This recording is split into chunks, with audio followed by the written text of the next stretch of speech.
আমরা যেটি স্পষ্টভাবে বলতে চাই সেটি হচ্ছে ন্যাশনাল সিটিজেন পার্টির মুখ্য সংগঠক উত্তরাঞ্চল জনাব সারজিদ আলমের সাথে বাংলাদেশ জাতীয়তাবাদী ছাত্র দলের প্রত্যেকটি নেতাকর্মীর সুসম্পর্ক রয়েছে। আমাদের সাথে তাদের নিবিড় যোগাযোগ হয় যে কোনো বিষয়ে।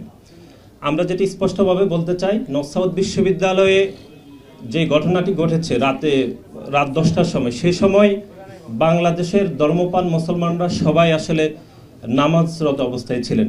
এই সময়ে জনাব সারজিদ আলম সেখানে কেন গিয়েছেন এটি আমরা মনে করছি এই ঘটনায় ওনার কোনো ভিন্ন মতলব থাকতে পারে, এটি একটি ঘটনা। দ্বিতীয় হচ্ছে এই সারজিদ আলম যে নর্থ সাউথ বিশ্ববিদ্যালয়ে শিক্ষার্থীদের সাথে যে ঘটনা ঘটেছে, এটি নর্থ সাউথ বিশ্ববিদ্যালয়ে সাধারণ শিক্ষার্থীদের সাথে ওনার ঝামেলা হয়েছে। এখানে বাংলাদেশ জাতীয়তাবাদী ছাত্র দলের কোনো নেতাকর্মী সেভাবে জড়িত নয়।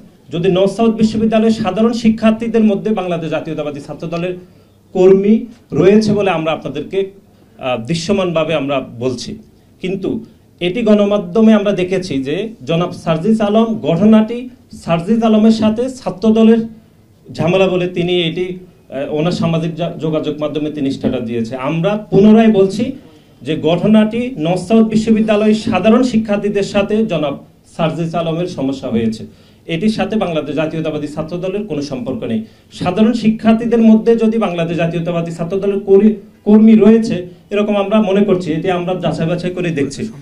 আর আরেকটি বিষয় আপনারা যেটি বলেছেন সেটি হচ্ছে, আমরা বলেছি যদি এরপরও ছাত্র দলের কোনো নেতা কর্মী জড়িত থাকে আমরা দুঃখ প্রকাশ করছি, কিন্তু আমাদের যে তদন্ত রিপোর্ট আপনারা যেটি বলেছেন সেটি ইতিমধ্যে কাজ চলমান রয়েছে। প্রাথমিক তদন্তে আমরা যে তথ্যগুলো আসছে সেটি আমরা আপনাদেরকে এখানে পুনর্ব্যক্ত করলাম। আমরা এটি প্রথম বলছি, নতুন রাজনৈতিক দল গঠিত হয়েছে।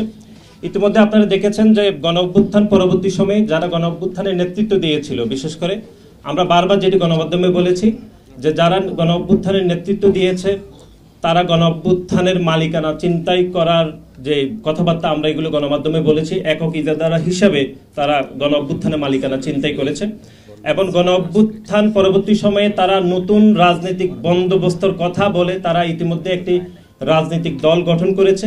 আমাদের দলের পক্ষ থেকে সেই সিদ্ধান্তকে স্বাগত জানানো হয়েছে এবং বাংলাদেশ জাতীয়তাবাদী ছাত্র দলের পক্ষ থেকে আমরা স্বাগত জানিয়েছি।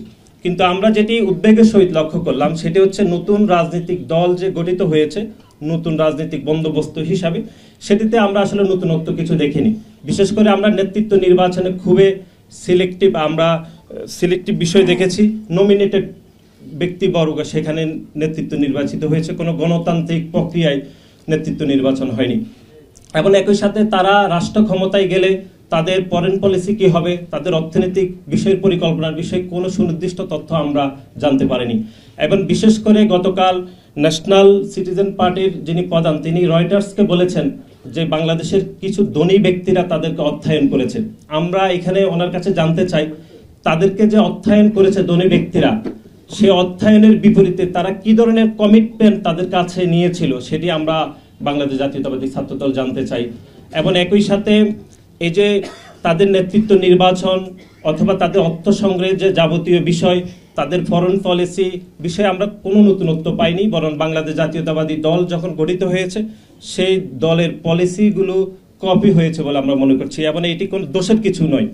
সুতরাং সার্বিক বিষয়ে নতুন যে দল গঠিত হয়েছে সেটা নতুন রাজনৈতিক বন্দোবস্ত হয়নি, একই সাথে আমাদের কাছে মনে হচ্ছে এটি আদিম রাজনৈতিক বন্দোবস্ত হয়েছে বলে আমরা মনে করছি।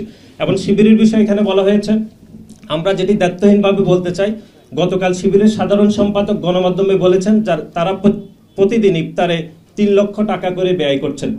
যদি প্রতিদিন 3 লক্ষ টাকা করে ব্যয় করা হয় তাহলে এই পবিত্র রমজানে প্রায় 90 লক্ষ টাকা তারা ব্যয় করছেন।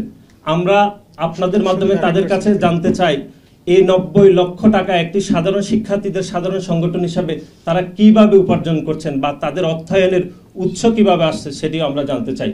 এবং বাংলাদেশ জাতীয়তাবাদী ছাত্র দল সাধারণ শিক্ষার্থীদের সংগঠন হিসাবে আমরা সাধারণ শিক্ষার্থীদের জন্য কাজ করছি এবং আমরা সাধারণ শিক্ষার্থীদের জন্য যে অর্থটুকু ব্যয় করছি সেটি স্বচ্ছতা এবং জবাবদিহিতার মধ্যে আমরা রয়েছি বলে আমরা বিশ্বাস করি। সবাইকে ধন্যবাদ।